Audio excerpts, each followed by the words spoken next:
Olá, sejam bem-vindos à TV Cresce Alagoas, o espaço de notícias do Conselho Regional dos Corretores de Imóveis aqui no nosso estado. Vamos ver agora mais uma das nossas notícias. Maximizando lucros e minimizando tributos. A importância do CNPJ para corretores foi o tema da palestra da primeira edição do evento Qualificação dos Corretores, realizado no auditório do Cresce Alagoas. Na abertura do evento, o presidente da instituição, Sérgio Cabral, ressaltou a importância desta capacitação, que acontece todas as terças-feiras, com o propósito de contribuir com conhecimentos essenciais para o sucesso no mercado imobiliário e de qualificar os profissionais da corretagem imobiliária, com conteúdos e explicações relevantes permitindo a integração e a participação dos corretores. O evento foi bastante elogiado pelos participantes. A palestra foi ministrada por Bruno Bezerra Cavalcante, representante da Contify, uma empresa de contabilidade online conveniada ao Cresce, que oferece todos os serviços contábeis de forma acessível em qualquer lugar onde seus clientes estejam localizados. Bruno Bezerra é pós-graduado em Gestão de Negócios, Controladoria, Finanças Corporativas e autor do livro Gestão de Tributos para Pequenas e Médias Empresas. Gente, bom dia. Quero agradecer primeiramente a todos que vieram, tentar se qualificar nessa terça da qualificação que o Cresce proporciona. E hoje é muito importante essa palestra de hoje aqui com os meninos, sobre minimizando impostos e aumentando a lucratividade. Para quem tem empresa, sabe disso, logicamente, a gente quer pagar menos imposto, em situação que a gente vê aí, mas nós somos obrigados a pagar. Eu, particularmente, queria estar pagando 18% de imposto. Na realidade, você começa com... Eles vão explicar isso muito bem, dominam melhor do que eu, mas eu digo que quando eu abri a minha PJ, eu estava pagando em torno de 6%. 6% vai estar um limite de R$180 mil de faturamento ano. E quanto mais você fatura, mais imposto você vai pagar. Então, o limite ali que vocês vão pagar, acredito que seja em torno de 18%. Eu ainda não cheguei nesse patamar, mas eu estou procurando chegar nesses 18%, porque quanto mais eu pago, é aquela história. Eu estou ganhando, entendeu? Mas a importância de vocês terem a PJ, vocês vão aprender agora. O que ela pode, digamos assim, o que vocês podem conseguir. Eu tenho um exemplo rápido da minha vida que foi nessa pandemia. Vocês sabem que teve muita dificuldade com algumas empresas, E aí, na época, o presidente liberou o tal do Pronamp, E eu tive sorte, porque eu estava trocando, apareceu um apartamento lá no Barrabalho para eu trocar com o meu. E eu ia até vender minha SW4 para poder completar essa diferença que girava em torno de R$180 mil. Mas eu tive sorte que, na hora que eu estava fechando o negócio, me liga o meu gerente da Caixa e disse: Sérgio, tem um pronome aqui para a sua empresa. Eu disse: de quanto? Ele disse: você pode tirar até 240 mil. Eu digo: é brincadeira. Com uma carência de 8 meses e 36 meses para pagar. Eu digo: não vou precisar de tudo, vou precisar só do que eu precisava realmente para fazer a diferença. Então, você tem uma PJ, isso facilita, entendeu? Aí você vai dizer: mas eu vou pagar mais uma anuidade. Vai. Infelizmente, não é o Cresce nem é o COFES que faz isso. É a lei. Instituída em lei, qualquer entidade de classe que você for participar, de médico, de advogados, de engenharia, se você abrir uma empresa, você vai pagar, logicamente, uma anuidade. O que a gente orienta é o seguinte: se você realmente não vai abrir uma imobiliária, abre uma pessoal. Adelma, obrigado aí, Adelma. Abre uma pessoal, de uma só pessoa, que eu não sei nem o termo, que eu não sou contador, que aí você vai pagar o mesmo valor da anuidade da pessoa física. Eu coloquei a minha limitada e paguei 1.600 e pouco, com 10%, com 1.502 a anuidade da minha empresa. Mas vale a pena, porque o que vocês podem conseguir de empréstimo, de muitas situações que os meninos vão dar aula aqui, que vocês vão ver que realmente vale a pena. Ok? Quinta-feira, nós vamos ter 2 lançamentos aqui da R Pontes. Não percam... Adelma, obrigado, Adelma. Não percam esse lançamento da R Pontes. Muito importante. Aquilo que eu digo, quem tem poder, quem tem conhecimento, tem poder. Então, vale a pena vocês virem aqui. E, na terça-feira, quem conhece Carlos Conce, ele vai estar aqui fazendo workshop com a gente também. Carlos Conce. Se não conhece, entra aí no Insta dele e vocês vão ver que cara fantástico, vai trazer também muito conhecimento para vocês. Ok? Vou deixar os dois garotos agora subirem, por favor. A bola é com vocês. E agora eu vou me encontrar com o Giovanni Montini, que eu tenho outro evento com ele, viu, gente? Você tá bom, garoto? Tô bem. Me corrija se eu falei alguma coisa errada, viu? Ali é só do que eu... Só do que eu...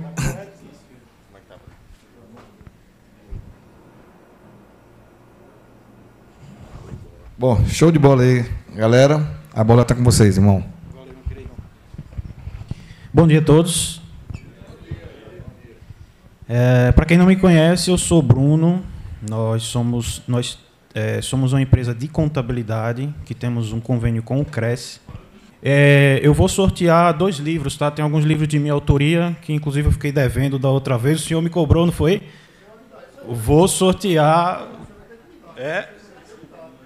vamos ver. E aí, no final, eu vou sortear esses 2 livros. Já está dando confusão. E, nós somos uma empresa de contabilidade, que nós temos um convênio com o Cresce. Ano passado, nós estivemos aqui e fizemos essa palestra sobre esse mesmo tema. Já temos vários corretores conosco, né, que nos contrataram para abrir as suas PJs ou para migrar as suas PJs. E nós estamos aqui novamente para falar sobre o mesmo tema, tá? Para novas pessoas, nem todo mundo teve a oportunidade de estar aqui da outra vez. E nós vamos falar sobre impostos, né? Sobre impostos na pessoa física, sobre impostos na pessoa jurídica, sobre impostos sem declarar, o que é que acontece, né? Que eu sei que não acontece isso aqui. Oi? É o seu caso? Vamos falar sobre tudo isso aqui, tá? Vamos lá. Isso é um pouco sobre mim. Tenho pós-graduação em gestão de negócios, controladoria, finanças corporativas. Tenho alguns livros publicados.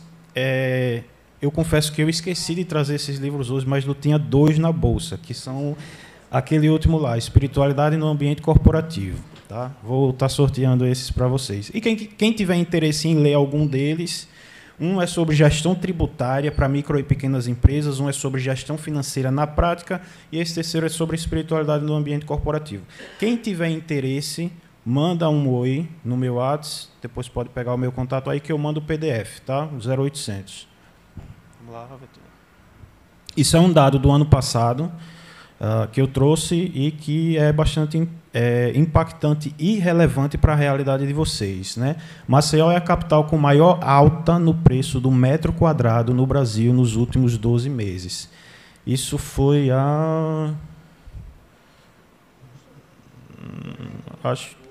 agosto do ano passado. É um dado recente, não é um dado antigo. Passa aí, Vetinho. E aqui tem os preços médios por metro quadrado por localização, por bairro, né?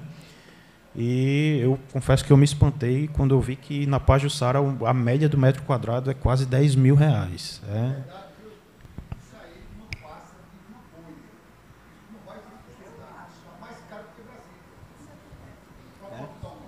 Entendi. Há quem diga que isso ocorre por conta do turismo aqui, né? Eu não tenho muita propriedade para falar sobre isso, mas assim, hoje a gente tem esse cenário e isso impacta em faturamento de vocês, né? Se nós temos que seja uma bolha, se nós temos valores, o mercado imobiliário com valor muito inflado, a comissão de vocês ela é superior, né? E isso aqui é só um pequeno adendo, é só uma pequena observação para a gente falar um pouco sobre vendas, né? Eu não sei se todo mundo aqui trabalha com vendas de forma estruturada ou se simplesmente vende de forma passiva.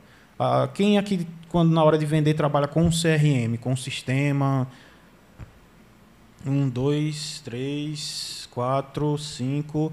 Então, pelo visto, a maioria não vende assim de forma estruturada, né? A gente sabe que existe a captação passiva, que é aquela em que o cliente lhe procura para comprar o imóvel, e existe a captação ativa, que é a venda em que você vai até o cliente para ofertar a venda do imóvel, né? E nesse processo de captação ativa, existe processo, né? Existem etapas a ser cumpridas.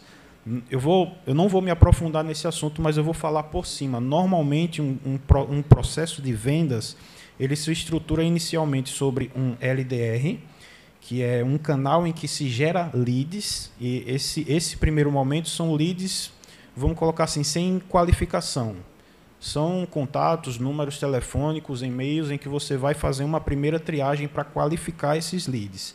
Qualificando e vendo aqueles que atendem aos seus pré-requisitos, você passa para um SDR, que normalmente é a pessoa que vai entrar em contato com esses leads, e depois vai passar para uma terceira pessoa, que seria uma pessoa que vai marcar uma reunião, vai apresentar os produtos, e aí você tem um processo de captação ativa em que você não fica à mercê do cliente lhe procurar, você vai até o cliente para fazer esse processo de venda, né?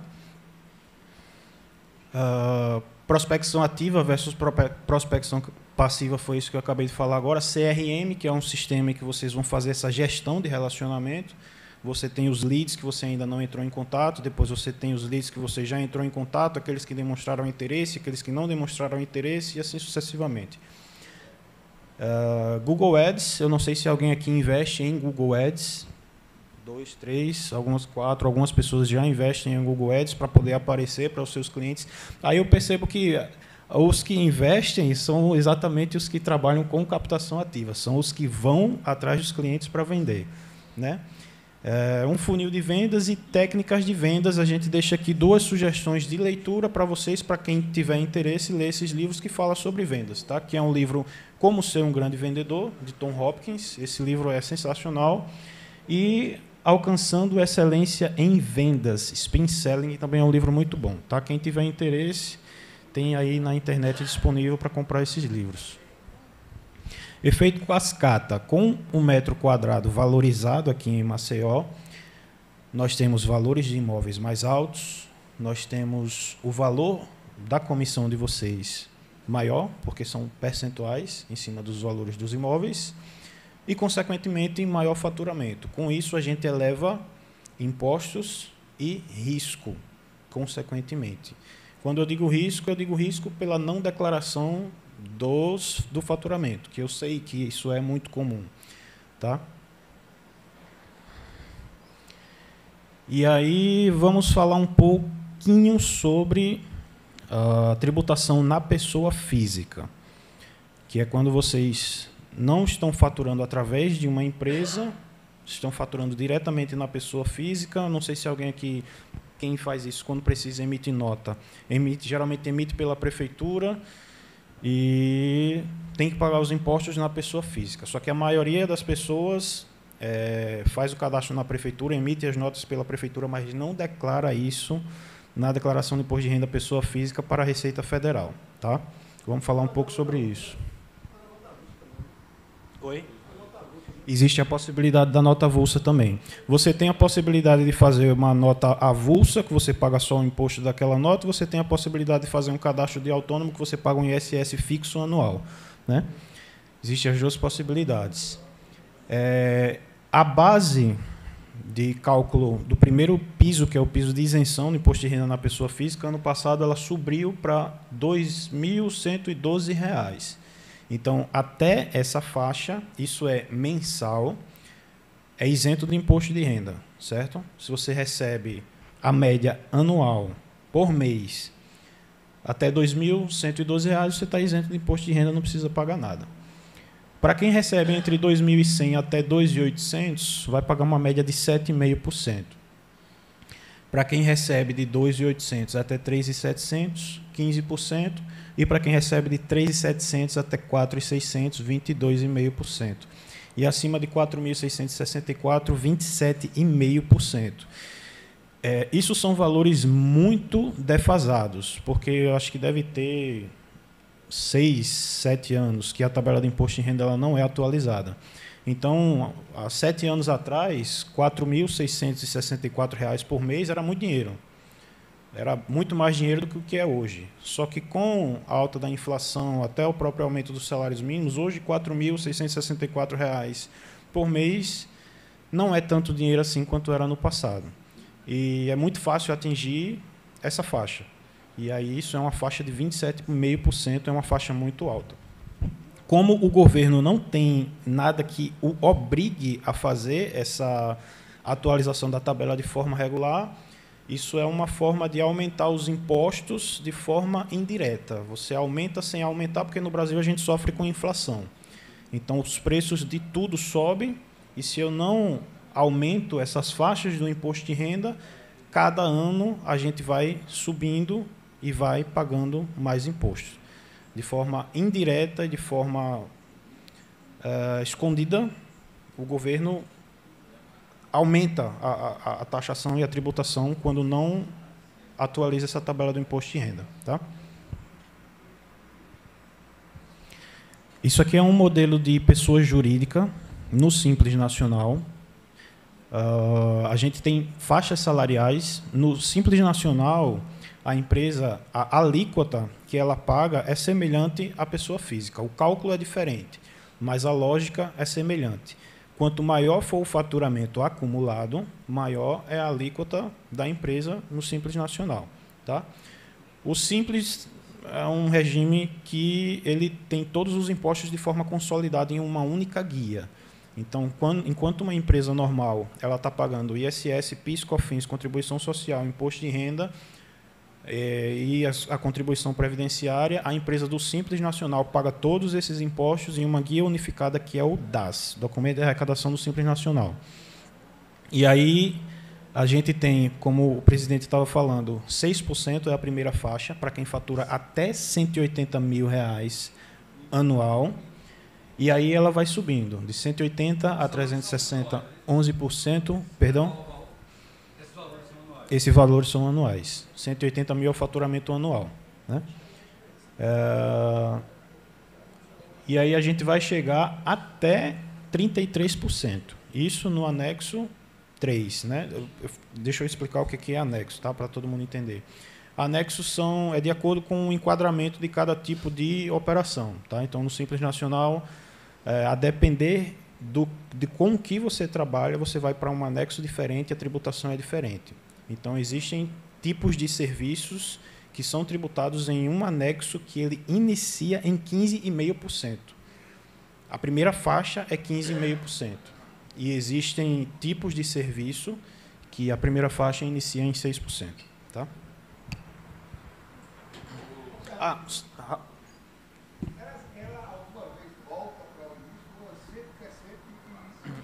Volta para o início se o faturamento diminuir. Esse faturamento ele é acumulado nos últimos 12 meses. Então, todo mês sai um e entra outro. Sai um e entra outro. Então, se, vamos supor, você teve um mês que você faturou, teve um período que você faturou muito, fechou muito contrato, foi lá para cima, você vai pagar mais imposto. Se no outro ano seu faturamento for diminuindo, a alíquota ela vai diminuir também. Tá?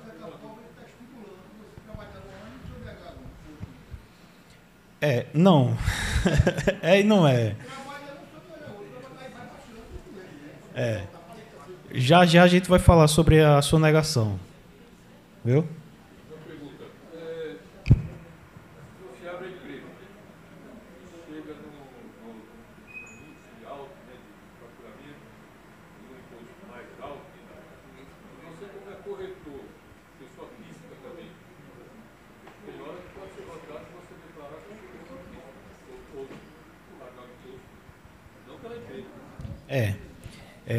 Existe essa possibilidade. Agora, são raros esses casos. São muito raros esses casos.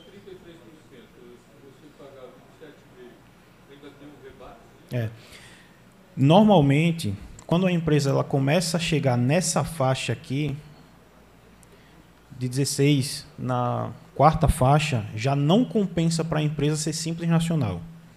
Aí já é um outro assunto. Já compensa para ela ser lucro presumido.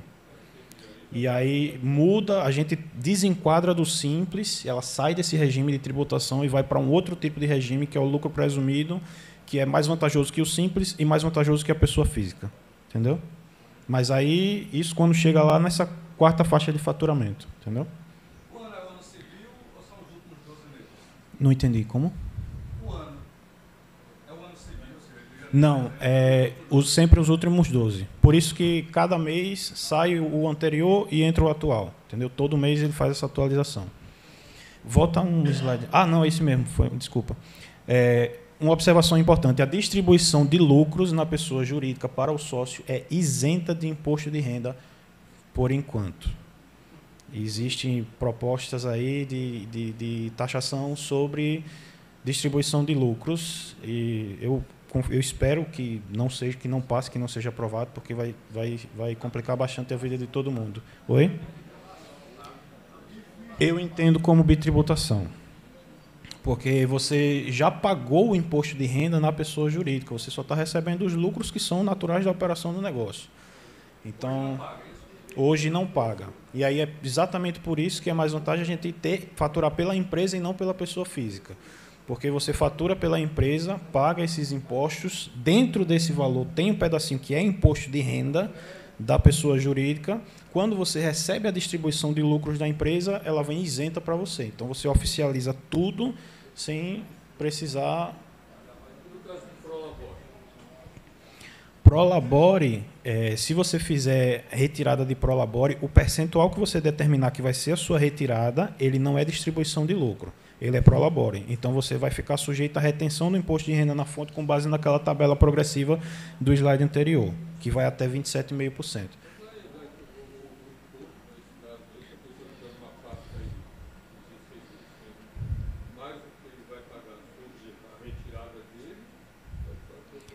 Normalmente, o pessoal não coloca Prolabore com valores altos. Retira a título de distribuição de lucro. As pessoas que, quem coloca Prolabore é que quer contribuir para o INSS. E aí, para a aposentadoria. Desconta o valor do INSS e a retenção do imposto de renda. Aí tem gente que coloca no teto. O teto do INSS é 7 mil e alguma coisa, porque quer contribuir realmente para tudo. Tem gente que coloca um salário mínimo, 2 salários mínimos, só para ter uma contribuição mínima para o INSS, para não deixar de contribuir, e recolhe um imposto de renda retido na fonte bem pequenininho. Tá?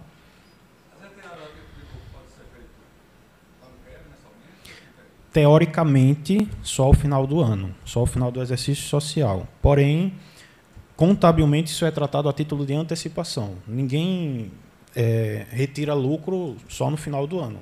Todo mundo tem as suas contas para pagar. Então, as retiradas elas são feitas de forma mensal, porém, contabilmente, nós não lançamos isso como retirada de lucro nesse momento. A gente lança como antecipação e, no final do exercício social, a gente consolida a distribuição de lucro. Entendeu? E lança na pessoa física.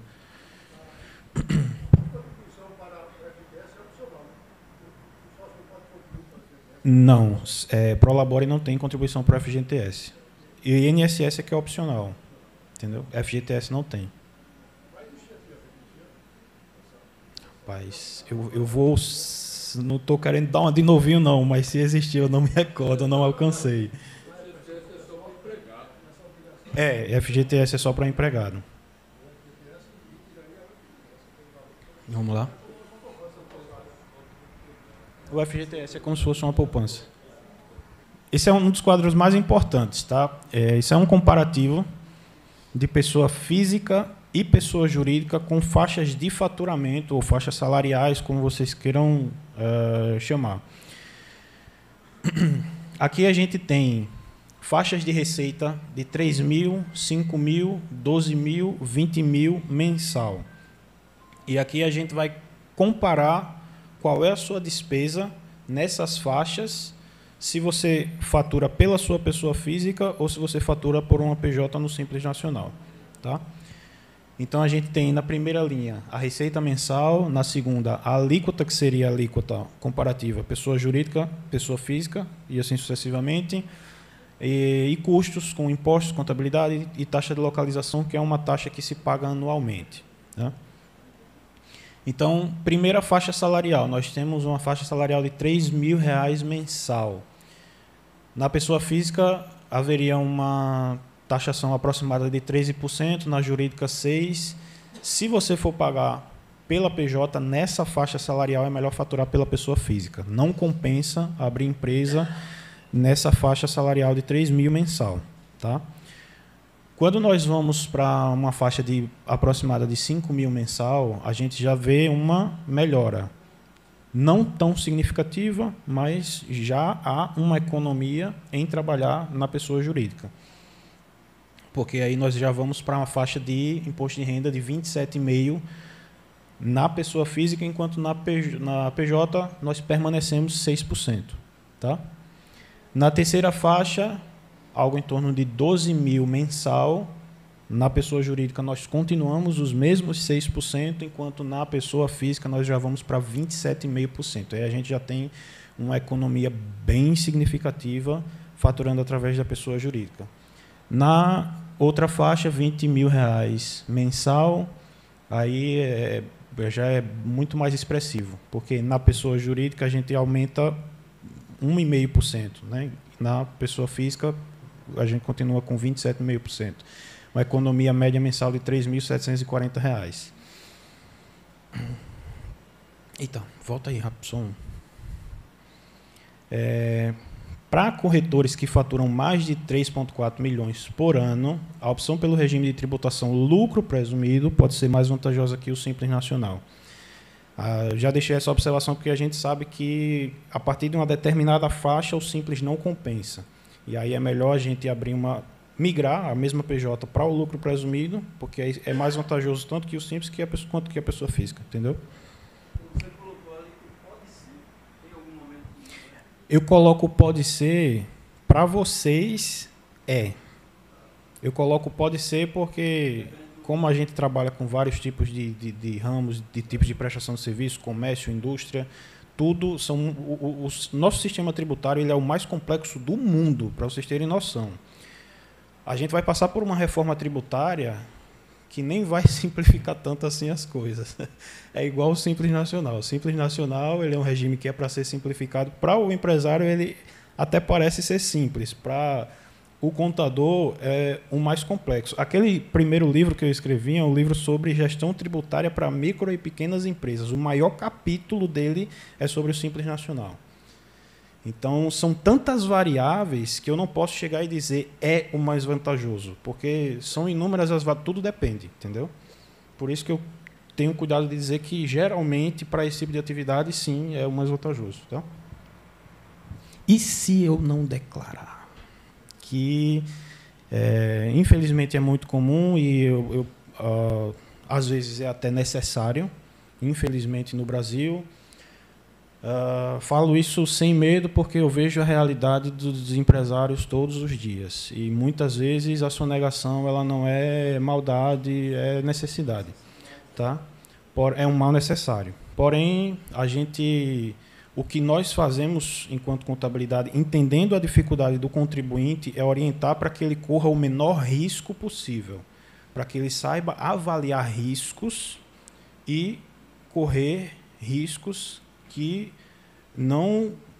se acontecer algo de ruim, que não destrua tudo que ele construiu até hoje. Tá?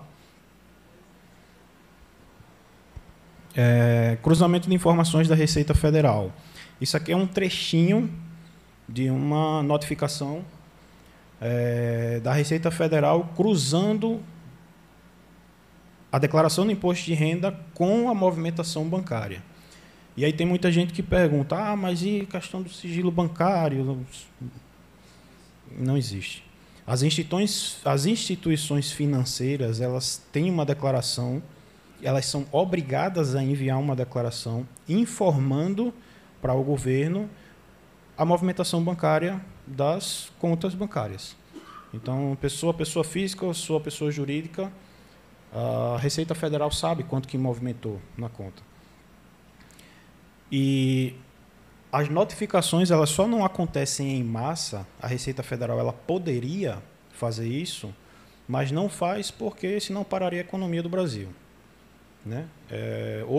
Antigamente, as notificações elas precisavam que um auditor fiscal pegasse sua declaração, ele ia olhar tal, e lavrar e mandar por AR, chegar na sua casa a notificação.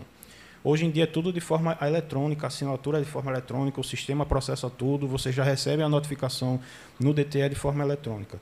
E a Receita Federal ela tem acesso a todo tipo de informação que vocês puderem imaginar. Então, eles sabem, todo mundo que sonega, a Receita Federal sabe.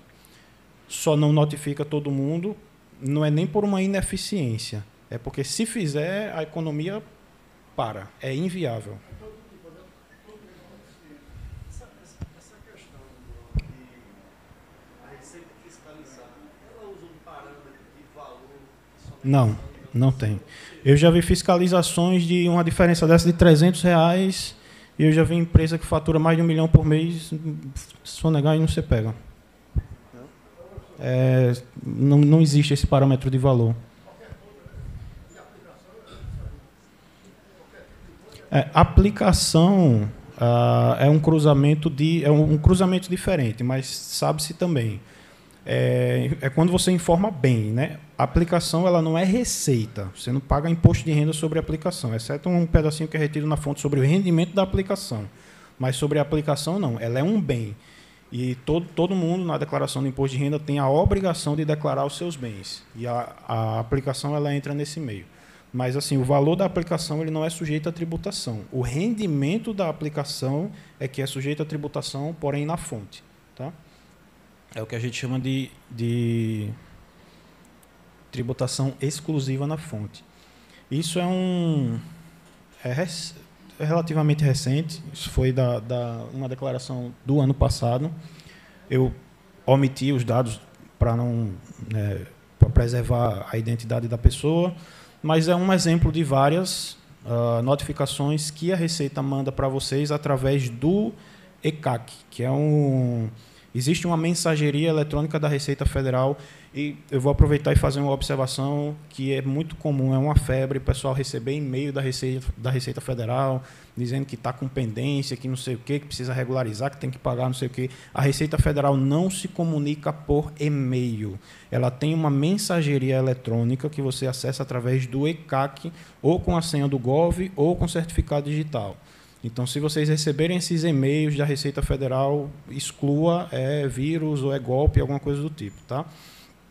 Mas isso aqui é um exemplo de uma notificação da Receita, pessoa física, que essa pessoa ela faturava, em média, R$ 5.400 por mês. Não declarou, né? E... Oi?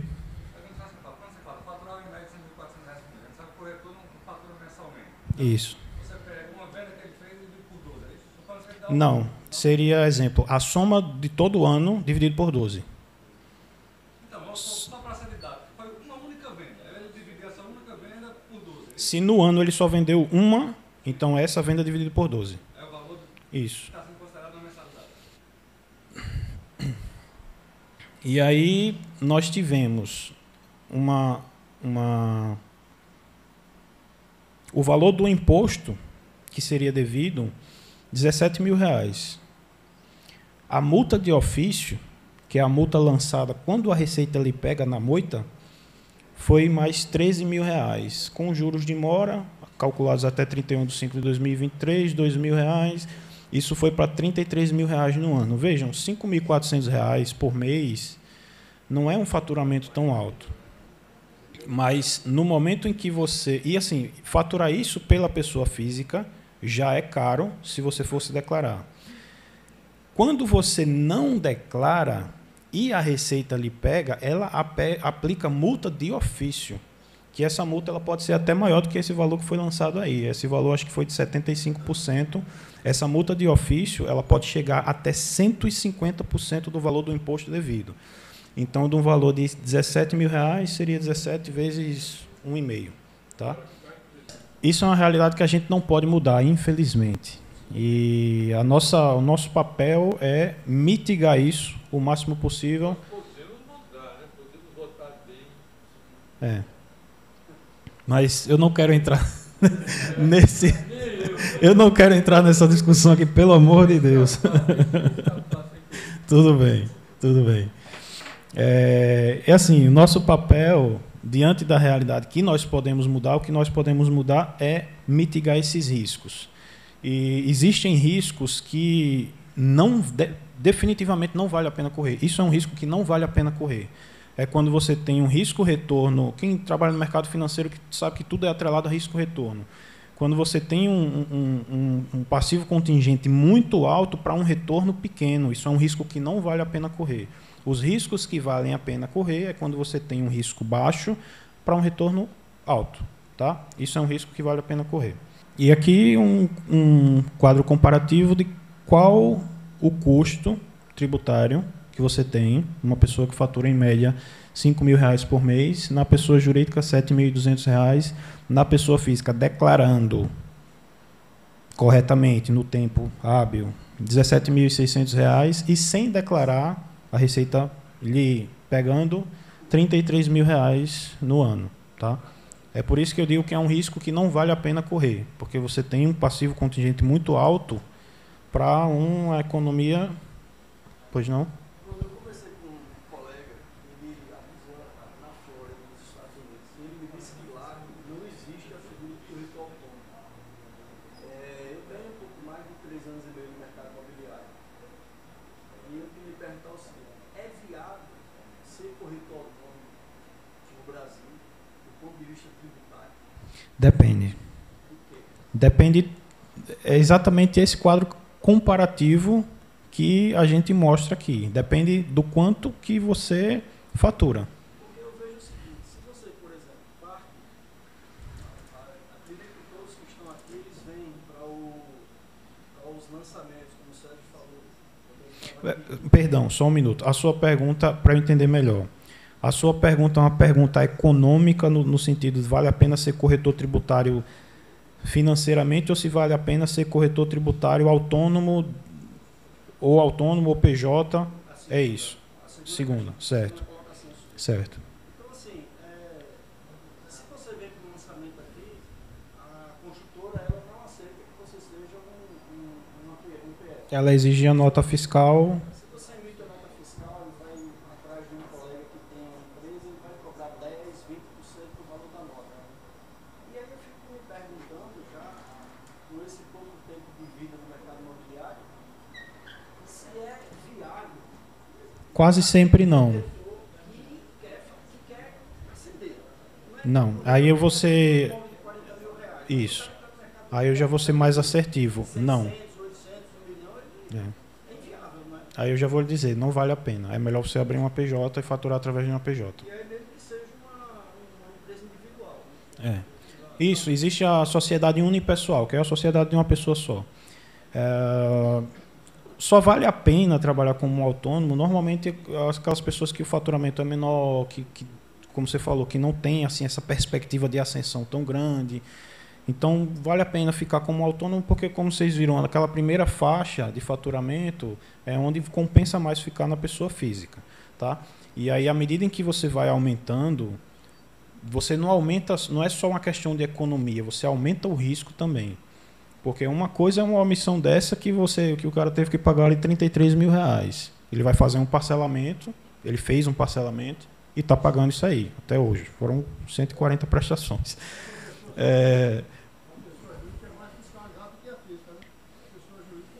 Depende. Depende. É relativo, é bastante relativo.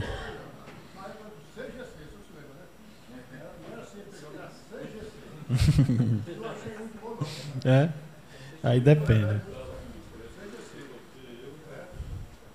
Na época do Colado Melo, ele abriu exceção para construir uma empresa individual e não podia, né? Essa atividade. Certo? Depois mudou a lei, tinha que ligar para a limitada. Foi feito esse processo. Lá vai aquele processo. E depois veio a cara da Boca Serrana. A legislação muda muito, né? No Brasil, todos os dias a gente tem uma tonelada de atualizações da legislação.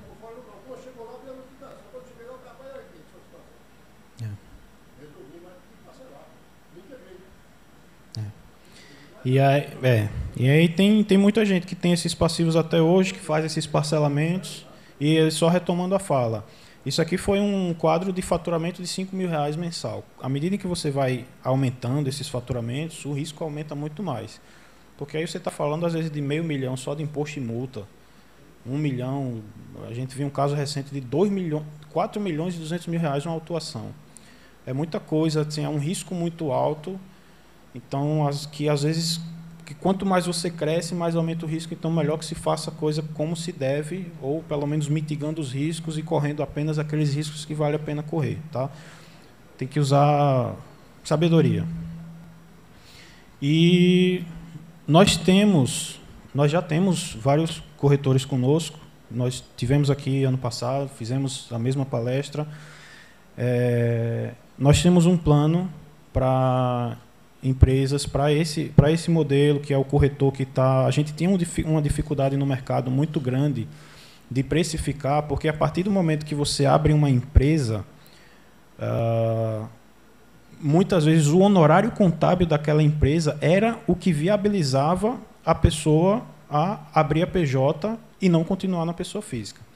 A gente via muita gente que queria abrir empresa, mas aquele honorário de meio salário mínimo de R$800 pesava. E aí, quando ia se fazer as contas, já não compensava tanto. Aquele rapaz ali que trabalha muito com tecnologia, integrou uma série de processos que a gente conseguiu lançar um valor que, em parceria com o CRES, fica R$249 mensais para corretores imobiliários. Né? Está interessado? Que bom. A melhor notícia de hoje, que bom.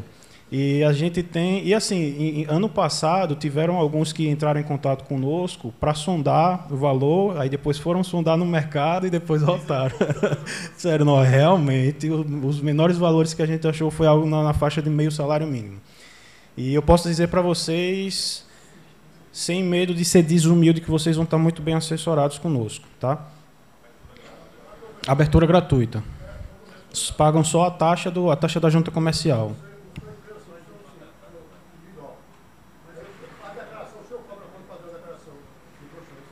Imposto de renda da pessoa física depende muito. Tem declarações simples que custam R$180, tem declarações mais complexas que custam até R$5.000. Tá? Provavelmente é algo em torno de R$200.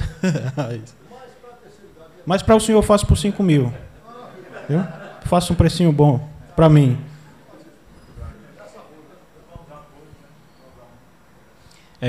E tem algumas pessoas também que têm negócios um pouco mais robustos, que têm parâmetros diferentes, que já têm funcionários contratados, etc. E a gente tem planos para todos os tipos de parâmetros, tá? Para todos os tipos de negócios. Inclusive terceirização do financeiro também, mas não é o que... No momento que a gente tem convênio com o Cresce, é esse serviço de contabilidade, tá? Que tem um preço bem bacana para vocês. E aqui é um QR Code para que vocês possam entrar em contato conosco. Vocês apontam a câmera para lá, preenchem o formuláriozinho, colocam o nome e telefone só para... Diga. Claro.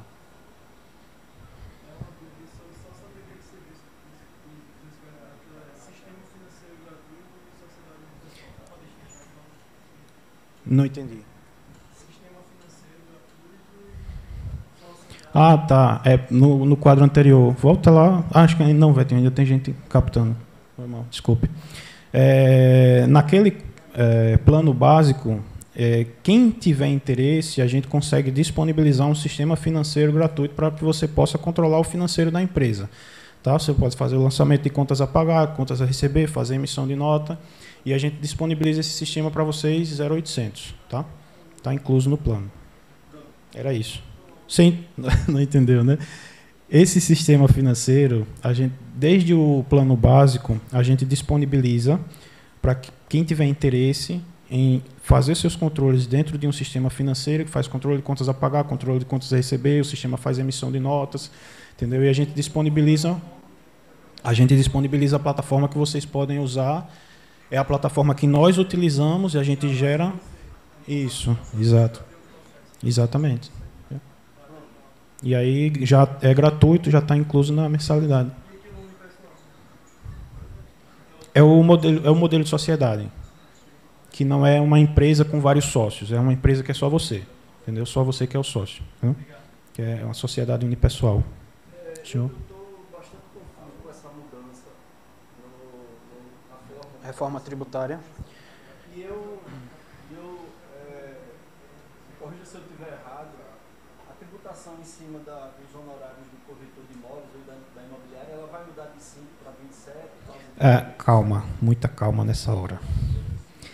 A gente tem aí uma eminente reforma tributária e ainda é muito cedo para falar sobre qualquer coisa. O que foi aprovado ano passado foi uma emenda constitucional. A emenda constitucional ela é uma alteração que acontece na Constituição Federal, que ela é a mãe de todas as leis no Brasil. Então, o que foi aprovado foi o esqueleto dessa reforma tributária. Então, a gente sabe mais ou menos como é que as coisas vão seguir. A gente vai passar 2 anos ainda do governo discutindo e decidindo e promulgando novas leis complementares, decretos, que vão regulamentar e trazer os detalhes de como tudo vai funcionar. E depois disso nós vamos passar 5 anos em transição, certo? Que aí acontece lá no ato das disposições constitucionais transitórias, a cada ano a gente tem uma mudança gradual para que todo mundo consiga se adequar. Tem muita gente que se assustou com esses valores, rapaz, eu vou sair de 6, vou passar para 27, vou passar para 30, porém, existem vários tipos de atividades que não vai ser... Aquilo ali é como se fosse assim, é o valor base para todo mundo, mas a gente não sabe ainda como é que vai ficar corretores. A gente sabe que várias atividades já conseguiram... Para atividade X vai ser aquilo, menos 30%, menos 40%, menos 60%, porque para aquele ramo de atividade é inviável trabalhar daquela forma, entendeu? Que ninguém sabe ainda exatamente quais vão ser os percentuais. A gente sabe dessa base, mas cada sindicato, cada ramo de atividade vai lá, briga e consegue e fazer os seus ajustes, entendeu? Então, assim, a gente já sabe que existem 20 e tantos ramos de atividade que já conseguiram essas reduções de acordo com o seu ramo de atividade, tá? Então, assim, calma, porque é algo que, quando a gente vê a notícia, todo mundo, até nós ficamos... Eu fiquei nervoso, eu vou ter que sonegar, porque eu não vou dar conta. Mas depende, para cada tipo de negócio, tá? Alguém tem...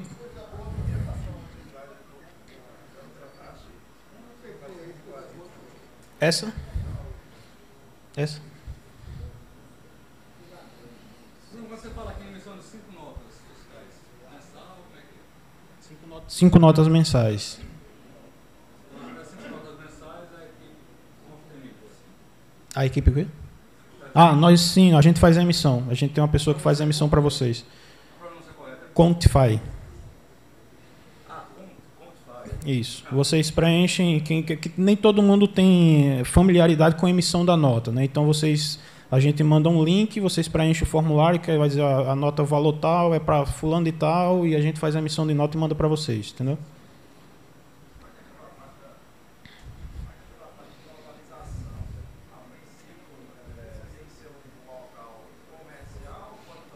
Você pode usar o próprio endereço. A única observação é que em alguns condomínios você precisa de autorização do condomínio para poder abrir um estabelecimento comercial ali. Você tem que consultar o seu síndico, né? No caso de condomínio, tem gente que não consulta o síndico, que não pode, o pessoal simplesmente abre e fica por isso mesmo. Exato. Como vocês são prestadores de serviço, você não vai receber ninguém dentro da sua casa. É só o local onde você vai abrir o endereço. Mas caso você tenha algum tipo de problema no condomínio que você mora, que não seja permitido, de gerar algum tipo de confusão, você pode locar salas virtuais, né? Que é um coworkzinho, que são locais específicos para isso, para você abrir um CNPJ. Tu sabe quanto é o custo para aquela locação de salas virtuais? R$100, R$200. Não passa de R$120. O rapaz ali disse que tem... não, mas não é a hora não. Seriam salas que... Para você... Um endereço fiscal, exato. Aí tem gente que recorre a isso, tá? Mas a maioria das pessoas abre dentro da própria casa. Tá?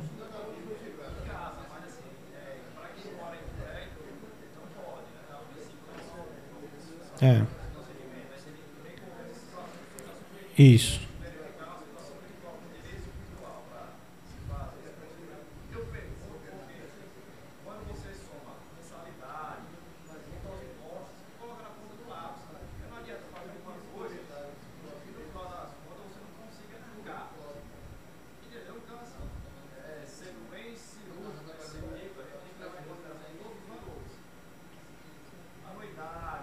Tudo. Tudo. Isso, exato.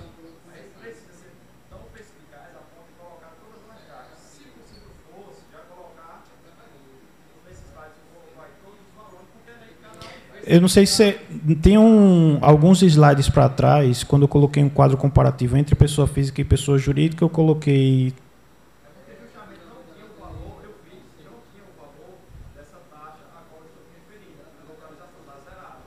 taxa de localização, tinha. Não, é porque a taxa de localização ela é anual. O valor que a gente colocou aqui é mensal, é dividido. Quando é MEI tem uma redução, não é isento, tem uma redução. Ele é isento somente no primeiro ano, depois ele tem uma redução na taxa de localização, tá?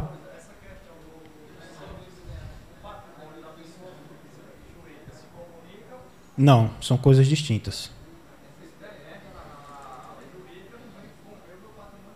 Depende. Se houver...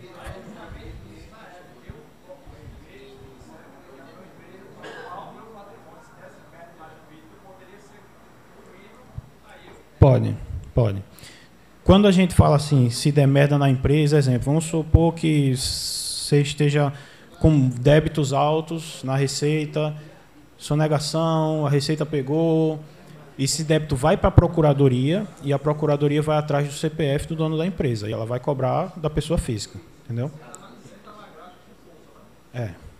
E aí a procuradoria consegue facilmente autorização para penhorar seus bens até você pagar o que se deve.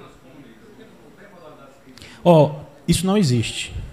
Essa blindagem perfeita não existe. Juridicamente, tudo é possível. Essas blindagens administrativas, a partir do momento que você vai para a procuradoria, que tem advogado do governo, isso não existe. Tá, tudo é relativo. No âmbito jurídico, tudo é relativo.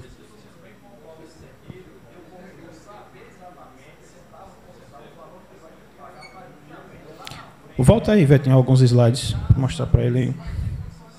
Ó, taxa de localização ela está zerada porque é na pessoa física. Na pessoa jurídica, esse custo de 50 mensal é uma diluição de 12 meses, porque essa taxa ela é anual. Tá? Se você pegar a taxa anual e dividir por 12, vai dar mais ou menos isso aqui no mês. Justamente para que vocês possam ter uma previsão dos custos que se vai ter. Entendeu? É uma taxa que você paga para o município para poder você ter um negócio aberto. Tá? De acordo com a atividade. IPTU é do imóvel, não é da empresa. É, semelhante. Vocês têm mais dúvidas? Bota lá no QR Code, eu acho que todo mundo, não sei se todo mundo já capturou. Alguém tem mais alguma dúvida, pessoal?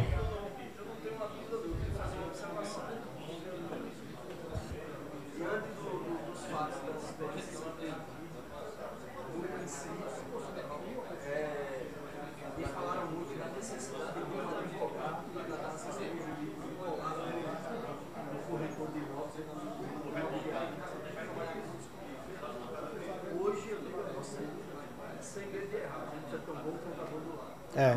O advogado, beleza, a gente precisa dele. Mas, no meu entendimento, da minha experiência de vida, É verdade. E a gente trabalha junto com o advogado também. A gente, enquanto contabilidade, lida muito com as questões jurídicas e precisa também... Perfeito. Pessoal, licença, deixa eu prender a atenção de vocês um pouquinho, porque eu vi que... né? Alguém tem mais alguma dúvida? A gente já está nessa reta final. Eu tenho 2 livros aqui, eu ia esquecendo, para sortear. Eu só não sei como é que eu vou sortear isso aqui.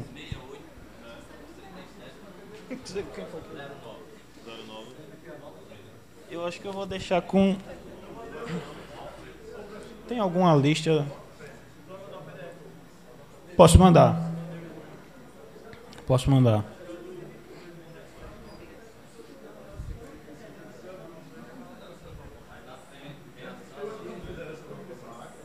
Erivelton. É. Vou fazer assim. Diga um... Então, foram 2. Vai ser assim, não tem como sortear um do senhor e outro dela.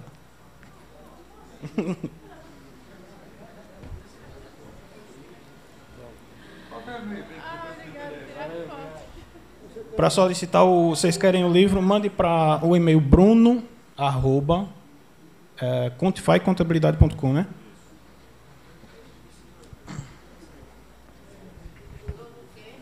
bruno@quantify, assim, quantifycontabilidade.com.